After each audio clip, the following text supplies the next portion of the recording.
قالت له: أتحبني وأنا ضريرة وفي الدنيا بنات كثيرة، الحلوة والجميلة والمثيرة، ما أنت إلا مجنون أو مشفق على عمياء العيون.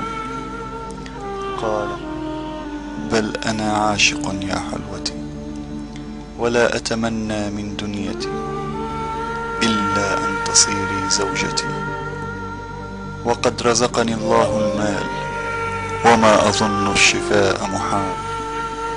قالت: إن أعدت إلي بصري سأرضى بك يا قدري، وسأقضي معك عمري، لكن من يعطيني عيني، وأي ليل يبقى لدي؟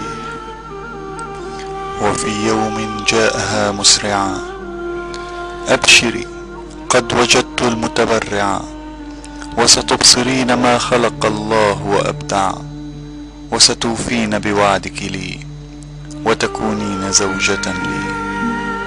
ويوم فتحت أعينها كان واقفا يمسك يدها، رأته فدوت صرختها: أأنت أيضا أعمى؟ وبكت حظها الشؤم. لا تحزني يا حبيبتي، ستكونين عيوني ودليلتي، فمتى تصيرين زوجتي؟ قالت: أأنا أتزوج ضريرة وقد أصبحت اليوم بصيرة؟ فبكى وقال: سامحيني، من أنا لتتزوجيني؟ ولكن قبل أن تتركيني أريد منك أن تعديني أن تعتني جيدا بعيوني.